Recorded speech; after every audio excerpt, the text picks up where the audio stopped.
Thank you very much, Miriam. I don't know if you know it, it's a great lady. This is a great lady. This is a great one. Thank you, Miriam. Thank you very much.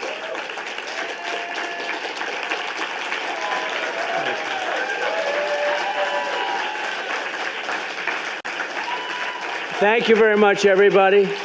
All right, let's sit down. Let's talk about Israel, or Israel, as they say. I love the pronunciation. I love it. But you really are. You're a great lady, a great woman, my friend. And I've known you and Sheldon for a long time. We lost Sheldon. And nobody like him, right? You would say that. Nobody like him, but nobody like you either. And he's very proud of you right now. Thank you very much. And I'd also like to thank Rabbis Yehuda Kaplun and Yaakov Kaplun, Senators Rick Scott, doing well. Where's Rick? He's doing well. I saw a poll, and another one who's doing well is Ted Cruz. Ted, stand up, Ted.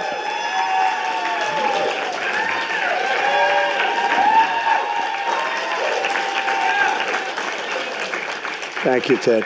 Thank you. And Lindsey doesn't have to do well because he's got another few years to go before he runs. It's something nice about that. But Lindsey Graham is terrific, terrific guy. Bill Hagerty, who's fantastic. Bill, thank you very much. And Joni Ernst. Where's Joni Ernst? Joni, thank you very much, Joni. Great, doing a great job. Those farmers love Joni. I'll tell you, she was tough, right? She came to see me, and I thought I made a deal, and then she said, no, no, no, we want more, more, more. But that's what you're supposed to have, right? Good job, Joni, and you got it. Former Senator Norm Coleman. Norm, thank you. Thank you, Norm. Look good. And a spectacular person, Elise Stefanik. Spectacular. What she did to that woman at Harvard with the big, big fat glasses. That woman had no idea what was happening. That was beautiful to watch, actually. A friend of mine, Carlos Jimenez. Carlos, thank you, Carlos. Got a lot of power here. There's a lot of power here. You know, this is like the old days. Because frankly, there's been a movement going on. I call it AOC +3, but the +3 is a lot more, and we have to end that. We have to end it. We have to end it fast. I've never seen anything like it. John Carter, please. John, where's John? Thank you, John. Thank you very much. Good job. Mario Diaz-Balart. Mario, thank you. Thank you, Mario. Byron Donalds. Boy, he's a popular guy. He is, and he's a great guy with a great future. Good. I didn't see you back there. You didn't. He has so many pictures with me. He didn't need a picture. He doesn't want another picture. Ronnie Jackson. What a great guy. Think of this. He was an admiral, a great admiral, respected by everybody. Then he became the White House doctor, took care of maybe Bush a little bit, and Obama, right? And then Trump. And they asked him, who's the most healthy of the group? And he said, not even a contest. Who? Trump. Trump. In fact, he said Trump would live for 200 years if he didn't eat junk food. I don't know if I like that, but that was okay. Great doctor. And now he's a really popular congressman, and he's our friend. And when I had a little ear problem, he was there. He literally came from Texas, and he did a great job, and I appreciate it very much, Ron. Thank you. Because once you're a doctor, you're always a doctor, even if you're a congressman, I guess, right? Don't you think? Somebody who's been really spectacular, especially for the last few months. I don't know what happened to him, but boy, he likes me a lot better now than he used to. Michael Lawler. Am I correct in that? Where's Michael? Right? Something happened. But he likes me better now than he used to, and I like that because he's a good man, great man. Mike Flood. Mike, thank you. Virginia Fox. Virginia. Thank you, Virginia. Michael Waltz, who's doing a great job in defending all of us on television. He's doing a great job on television. And a spectacular woman, a beautiful woman. I'm not allowed to say that anymore because, you know, it usually puts you out of politics, but I've said much worse than that. But she's a beautiful woman, and she really is the most incredible family. And she came to me about endorsing someone in her area who had no chance, and I said, okay, we'll do it, against an incumbent Republican that I didn't like very much and probably didn't like me. So we took a chance, Mary, didn't we? Mary Miller, we took a chance, and our candidate won in a landslide, right? So that was great. We don't like having to do that, but in that case, we had no choice. Ambassador Lana Marks, who was terrific. Thank you, Lana. Good job. You did a great job as ambassador. West Virginia Treasurer Riley Moore. Thank you, Riley. Thank you. Going on to very big things, actually. Jacob Hellberg. Jacob, thank you. Thank you, Jacob. Great job. Somebody who's very talented, knows a lot about a lot at a very young age. Morgan Ortegas. Morgan. Thank you, darling. And also somebody who defends me so well, Elizabeth Pipko. Elizabeth? Wow, I watched you last night, Elizabeth. You were brutal to this other person. They didn't have a chance last night, Elizabeth. Thank you very much. I appreciate it. We need all the defense we can get. And a friend of mine and a man who's actually a great environmentalist. He really is a great one. And he wrote a book on Donald Trump as a great environmentalist, which is actually true, but a lot of people don't know that. But I'm an environmentalist with common sense. I like buildings to have windows. You know, they'd like to close up all windows. The building should be built 90 stories tall, but that doesn't matter, but it can't have any windows. The things they're doing with the Green New scam is just unbelievable. 97 trillion. How can we do that, Ted? I think that's very doable. 97 trillion. Most people don't know what that means. Nobody knows. Nobody's ever heard of a number. To do the Green New scam the way they want it. 97, that's more than China, the United States, and every country in the world for the next 200 years has. But they go along with it anyway. But he's a great gentleman and a friend of mine, Ed Russo. Where is Ed? I'll tell you, that's great that Ed is here. Wow. Before we begin, I just want to mention some polls that just came out. And I've decided to go back to doing this because they never release the polls when they're good. And they've been really good, and they don't release them. And unless one comes out, they had one that came out the other day where they interviewed 51% Democrat, 22% Republican. Trump's down by 6. I said, how the hell can you win on a poll like that? When you're down by, like, they interview 40% more Democrats, and then they say, if you're down by 6, that means you're actually winning by about 15. But we don't go with that, but we do go with the respected polls, and we go with polls because they don't want to release them because they've all been pretty good. In the very, very, I think, accurate poll over the last 9 or 10 years, I think Rasmussen's been really one of the best, and it was just released a little while ago. I'm leading by 8 points against a woman that you cannot allow to happen. I mean, honestly, you are generally Jewish people. We have a lot of good Christians there that love Israel, by the way. In many ways, they love Israel more than Jewish people love Israel, which is shocking, but nevertheless, we'll take it, right? We have a lot of great Christians that love Israel, but we're up by 8 with Rasmussen. We're at 52 to 44, so that's a big one. And we're up by 11 with independents in Rasmussen also. Just came out. That's a lot because, as you know, Rick Scott, we were talking about it a little while, and independents are very important. And when you're up by that number, that's a pretty good thing. Then the Emerson poll, highly respected. We're up in Arizona. We're up in Wisconsin. And we're up substantially in Pennsylvania. And those are the 3 that they did. And in the New York Times poll even, which is shocking because, I wouldn't say they love me. I wouldn't say I love them either. But I'm up by 9 in the Midwest. That's a big one. And the Atlanta Journal-Constitution, we're up by at least 3 in Georgia. And CNN has us up. I love seeing like a CNN, and then we're up. So if you're up 5, you're probably up 20 or something. But in CNN, we're up 5. In Arizona, the Daily Express poll has us up 5 in all of the battleground states, which is great. So I say 47 days from now, we're going to defeat Kamala Harris. You have to defeat Kamala Harris. More than any other people on earth, Israel, I believe, has to defeat her. You know that? And I've never said this before. I'm thinking, Miriam, more than any people on earth, Israel has to defeat her. I really believe that it's a disaster for Israel.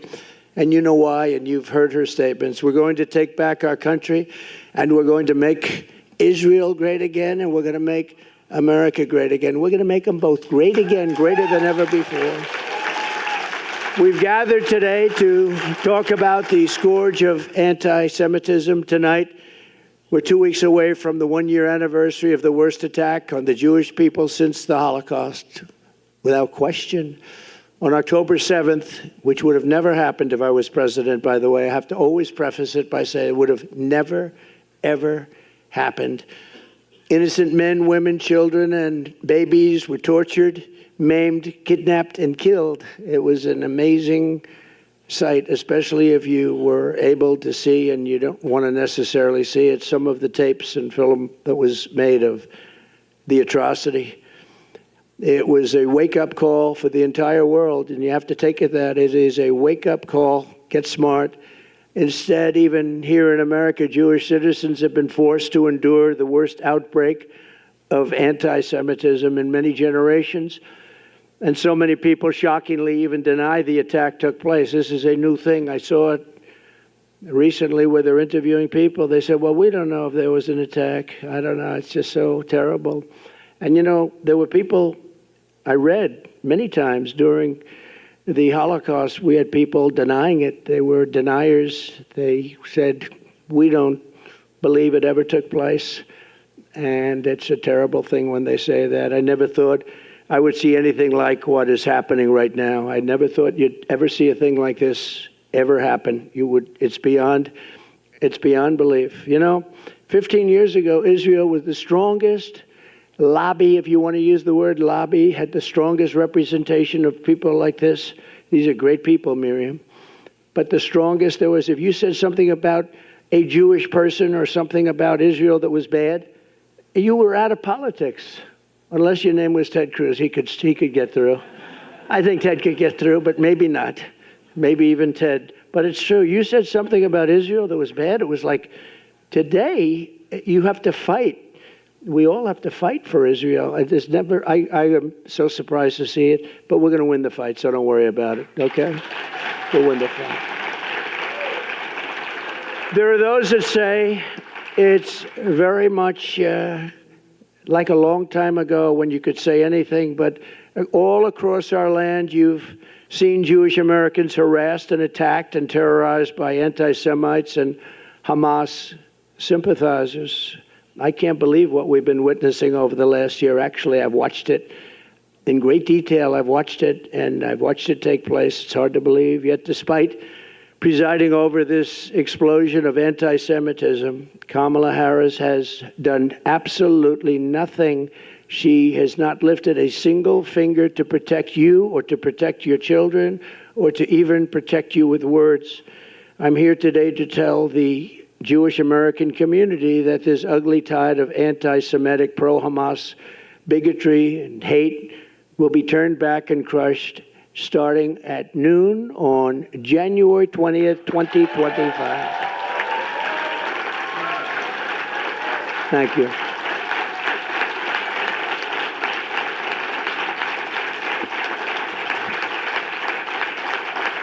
Thank you. It will be a bright new day for the Jewish community in America. No longer will you have to walk the streets in fear. You're walking the streets in fear. Can you believe it? Young college students are afraid to go to college. It's not something that anybody thought they would ever hear or see. No longer will you be threatened on your college campuses. No longer will you be discriminated against in college admissions. And no longer will your own government import jihadists from places that we don't even want to talk about. And they want Jew haters from overseas, and they let them come in and resettle in your communities right here at home, and nobody's ever seen anything like it. My promise to Jewish Americans is this: with your vote, I will be your defender, your protector, and I will be the best friend Jewish Americans have ever had in the White House.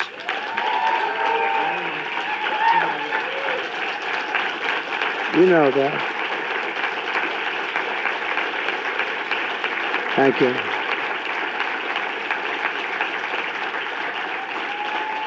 But in all fairness, I already am. I think I already am. I don't have to think. In fact, I already am. I am the best defender you've had as president by far. I think there'd be no question. Miriam mentioned 4 or 5 of the things. Those, each individual thing. Oh, her husband would drive me crazy. You have to do this. You have to do that. You don't know what I had to put up with. She was like the calming influence. I said, Sheldon, I can't do that. It's too much. He said, no. And every time I got something, he'd immediately start with something else, right? He'd get something, always fighting for Israel and the Jewish people. But, I had such great respect for him.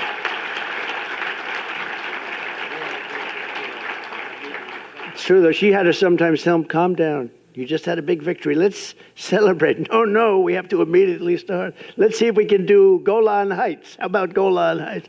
They've been trying to get it for 72 years. I got it done in about 15 minutes, okay?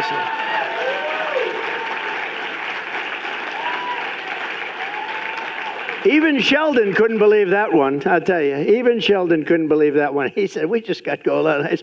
They didn't even ask for it. I actually gave you that one. You didn't ask for it, but I thought it was important. Ground zero for the outbreak of the anti-Jewish hate under Kamala Harris has been our college campuses.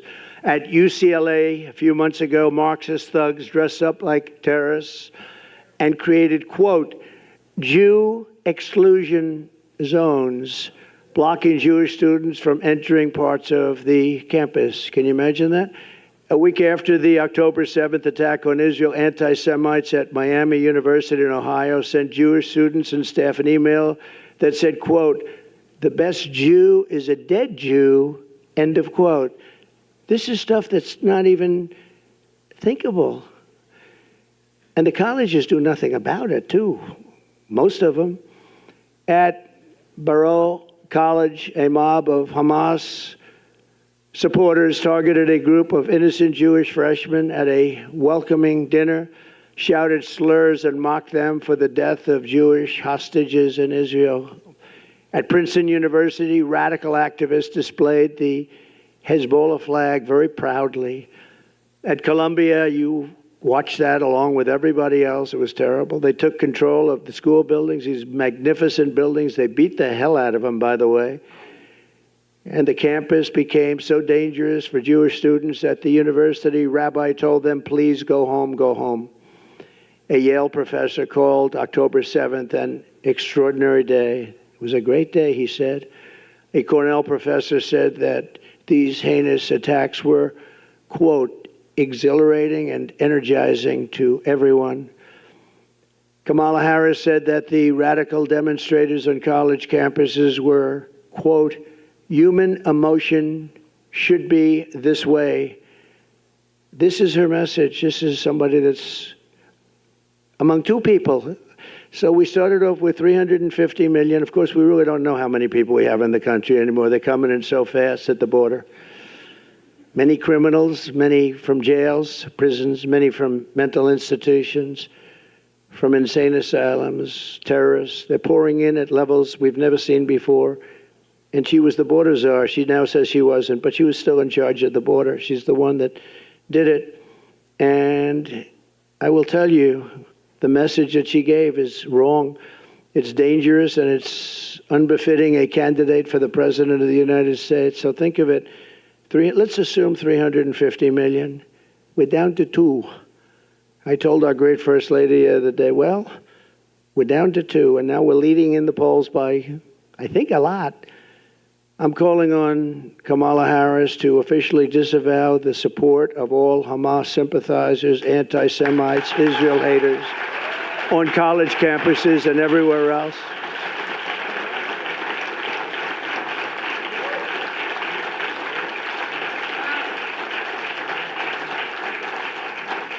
So I'm calling on her to do that, just disavow, but she won't do it. You know that. She's not going to do it. She's going to talk.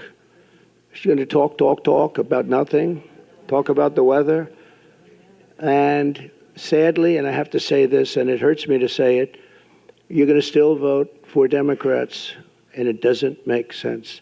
I say all the time that any Jewish person that votes for her, especially now, her or the Democrat Party, should have their head examined.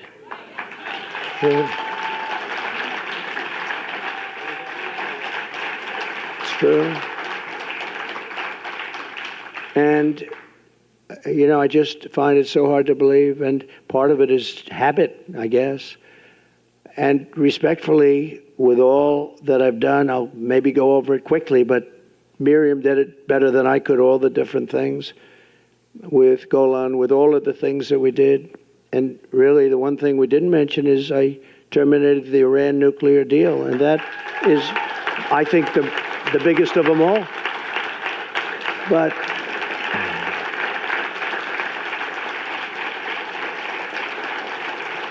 thank you. The problem is, we could have had a deal, any deal we wanted. Michael knows that better than anybody. But Biden and Harris, and nobody knows it. You know, when you say Harris, people say, who's Harris? You have to say Kamala, because nobody knows who the hell Harris is. That's her last name. But nobody knows it. Isn't it weird? How's Harris doing? Who the hell is Harris? How's Kamala doing? Oh, isn't it as weird? I never saw anything like it. So we'll just call it Kamala.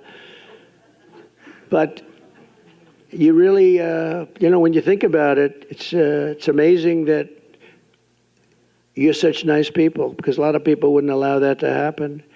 We're joined today by several dozen Jewish American students from colleges across America. Thank you all for being here. And here's what I will do to defeat anti-Semitism and defend our Jewish citizens in America.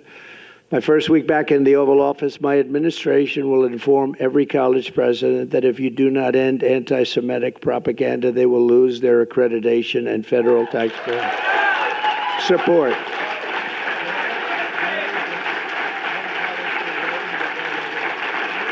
Thank you.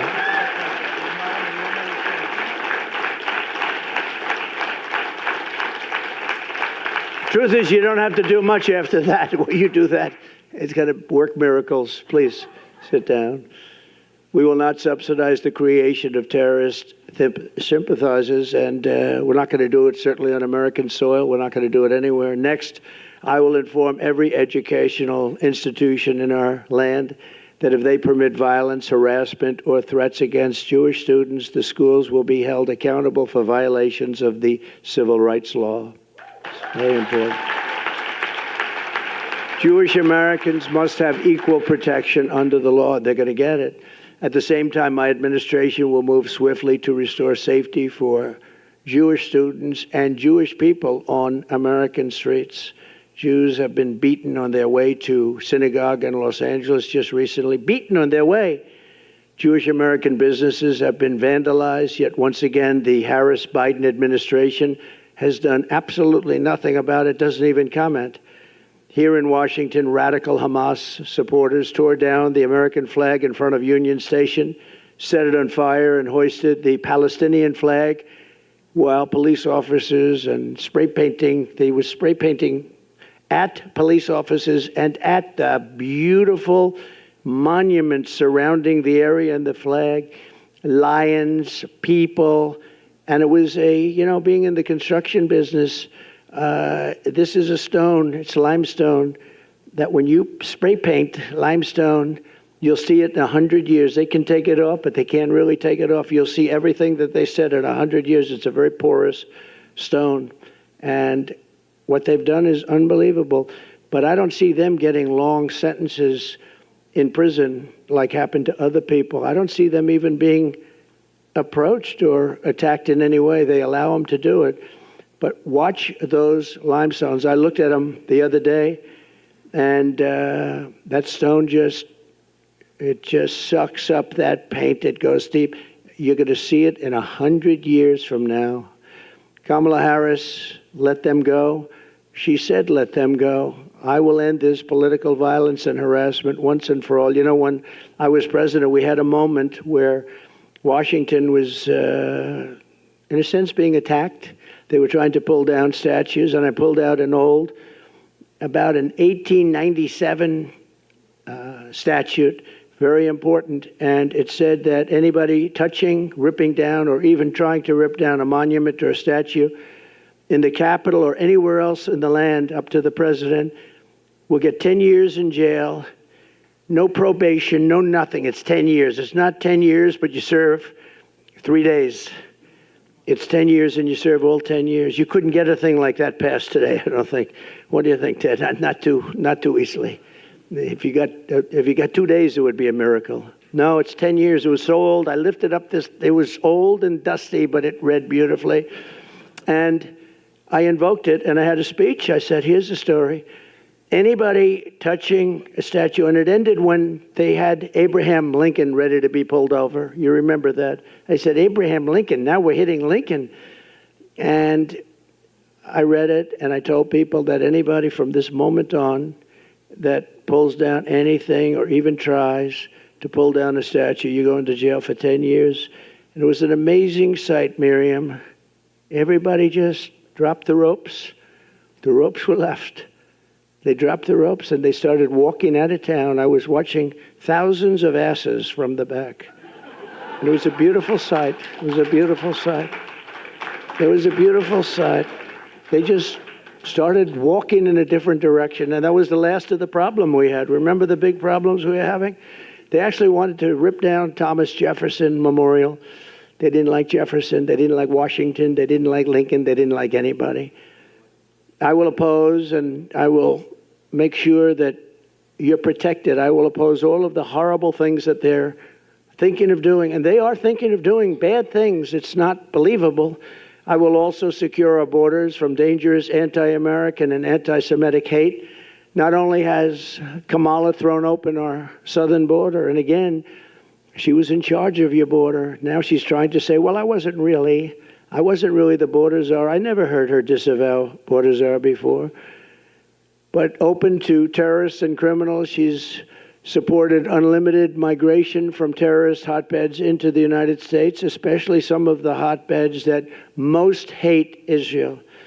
Under border czar Harris, armies of foreign Hamas sympathizers now march brazenly through our cities. They're literally marching in our cities, and they came from some very vicious, violent parts of the world, and they do not like Jewish people, and they do not like Israel, and they've let that be known, and we are not going to tolerate it. I will not let what happened to Paris, what happened to London, and what's happening to them, too, by the way. That's not over. What happened to Brussels happened here in America. It's not going to happen. We will deport the foreign jihad sympathizers and Hamas supporters from our midst. We will get them out of our country. I will ban refugee resettlement from terror-infested areas like the Gaza Strip.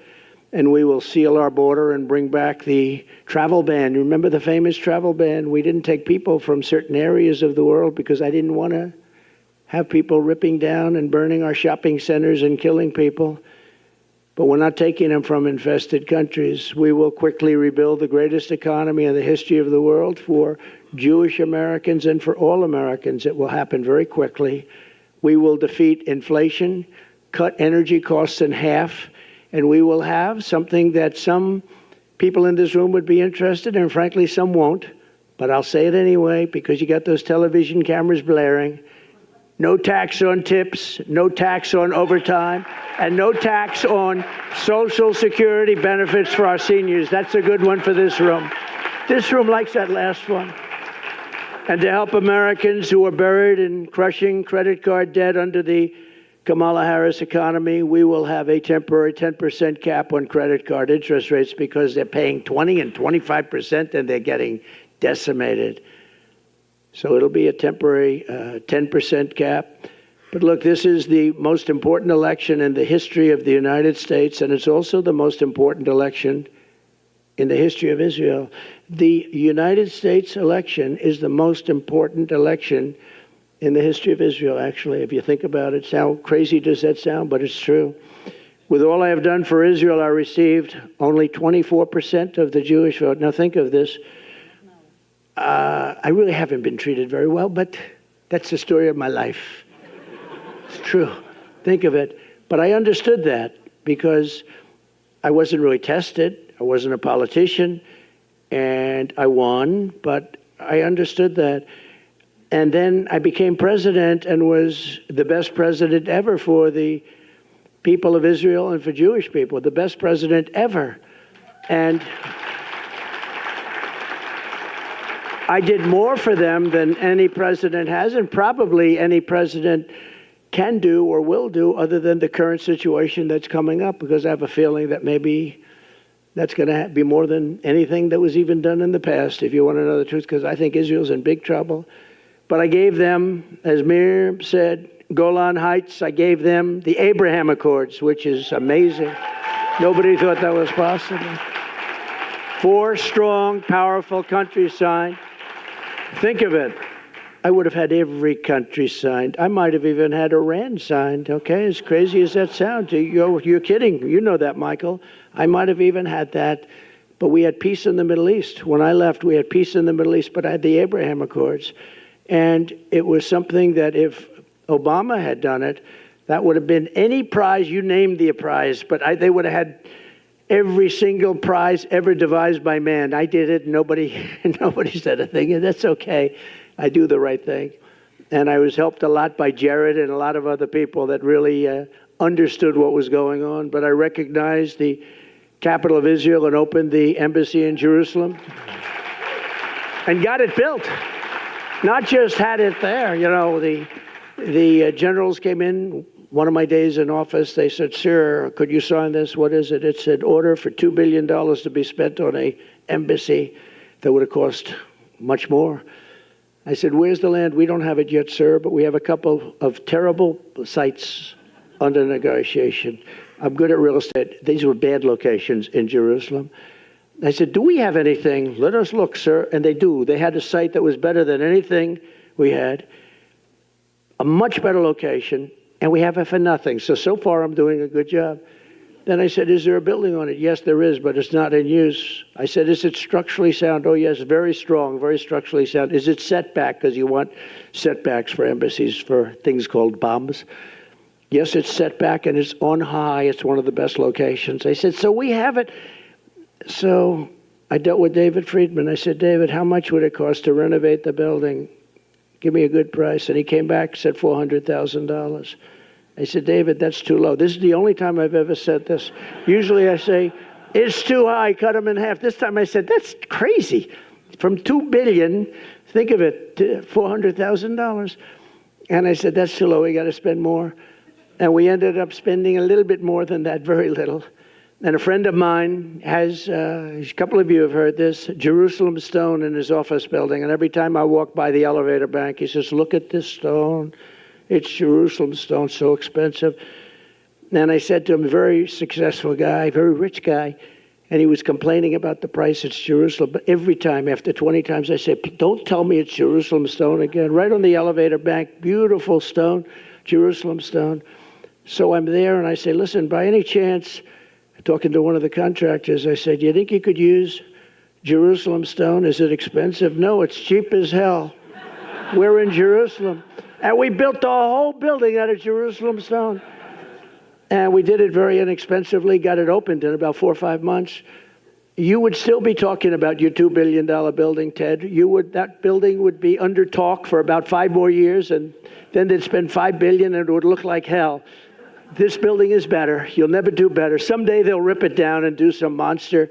But I was very proud we got it built. And most importantly of all, in my opinion, Because I asked, what's the best? Golan Heights, is it? Is it Jerusalem, the capital, moving the embassy and all of that?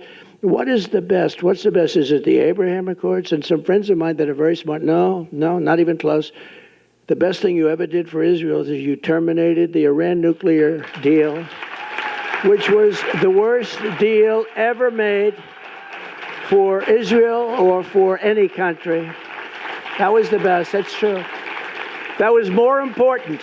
Remember, that was more important than any of the other things, of the many other things that we did. The problem is that Harris, Kamala, and Biden did absolutely nothing with it. You could have made after the election, which we had a very bad thing happen with that election. Think of it. If that election were proper, you wouldn't have had Russia attacking Ukraine. You wouldn't have had October 7th, would have never happened because, as you know, Iran had no money at that time. None, zero, nothing. They had no money to fund. There were stories about it, that there was no money for terror. You wouldn't have had inflation. You wouldn't have had that horrible leaving of Afghanistan in such a way, not the leaving because we were ready to leave. We would have left before them, but we were leaving with strength and dignity. That was the worst.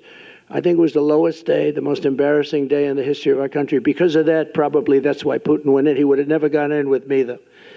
But all of these things, and on top of everything else, I gave them more than $20 billion, Israel.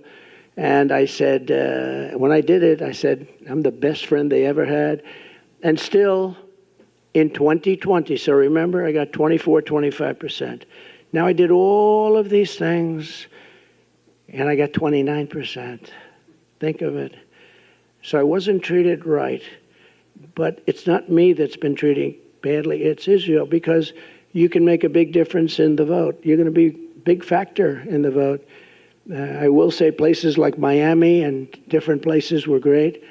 But honestly, I went from 25 to 29. And based on what I did and based on my love of the same love that you have, I should be at 100. I should be at 100. But let me give you the bad news. A poll, I just told you how good the polls are, but we need every vote we can get. The current polling has me with Jewish citizens, Jewish people that's supposed to love Israel. After having done all of that, having been the best president, the greatest president by far, a poll just came out. I'm at 40%. That means you got 60% voting for somebody that hates Israel. And I say it's going to happen. It's only because of the Democrat hold or curse on you. You can't let this happen. 40% is not acceptable because we have an election to win. So after all of this, I went from 29 to 40%. And people that are smart said to me, friend of mine, Jewish, friend of mine loves Israel, loves everything about your religion and about your country, your place. He said, I can't believe it's happening. It's sad. And he started to cry, actually. He started to cry. With all of this, and he's a tough cookie. I don't think he cried since he was a little tiny baby. Maybe then I don't think he cried. I don't think he cried then, Miriam. But I will put it to you very simply and gently. I really haven't been treated right, but you haven't been treated right because you're putting yourself in great danger, and the United States hasn't been treated right. So if I don't win this election, and I've been very good, you know, they say Trump's been right about everything. I've been right about a lot of things. Even Ted will admit that. I've been right about a lot of things that a lot of people said, no, that won't happen, but a lot of bad things happened, and some good things I've been right about too. And I only want to be, so I'm not going to call this as a prediction, but in my opinion, the Jewish people would have a lot to do with a loss if I'm at 40%. If I'm at 40%, think of it. That means 60% are voting for Kamala, who in particular is a bad Democrat. The Democrats are bad to Israel, very bad.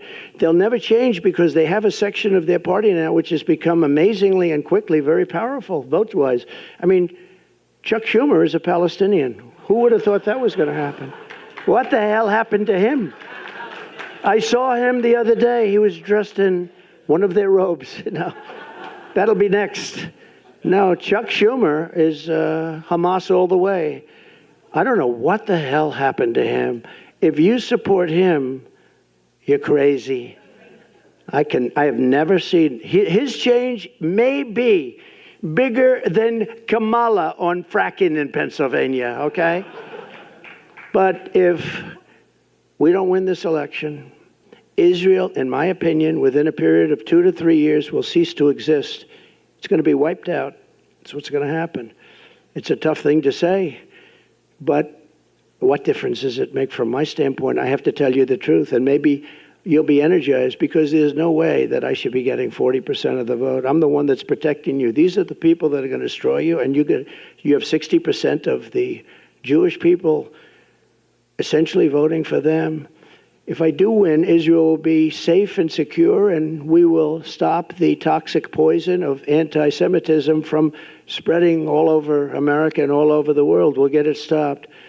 But if I don't win, I believe Israel will be eradicated, and you can't let that happen, and I don't think you will let that happen. So you have to, Rabbi, you have to get everybody together, and you have to get them to vote, because it's craziness to say I'm at 40%. And when I heard that number today, it just came out today, when I heard that number today, I think it was insulting to our country. It was insulting to Israel. You know, it's very interesting. They did a poll in Israel. I'm like at 99% favorable. I could run for, right now, I could run for any office in Israel. In Israel, they love me. Here, not so much. But they do love me in Israel. Miriam, I'm at 99%. Everybody loves me. I could run for prime minister. Would you like me as your prime minister? But I have to learn your language. That's a tough language to learn. I have to learn it in about 3 months. I have to learn it very quickly. But no, I'm most popular person in Israel. But here it doesn't translate. It's a strange thing. So we have to save Israel. Look, you're here for a reason. We have to save Israel. This is no longer games. This is no longer games. This is the saving of Israel. And I'm going to mention it. We're making a big statement in a little while at another conference, also very important. And I'm going to mention it again and again. I believe that Israel will be wiped off the face of the earth if I don't win. And that's a big statement. That's a horrible statement to make. And it's just the way I feel. And a lot of people in this room agree with me. Because look at what's happened in the last 2 years. I have never seen anything like it, where something has gone so down so fast, where even Jewish people are protesting in these groups. They're Jewish people. People wearing yarmulkes are in these groups that are protesting with 100,000 people.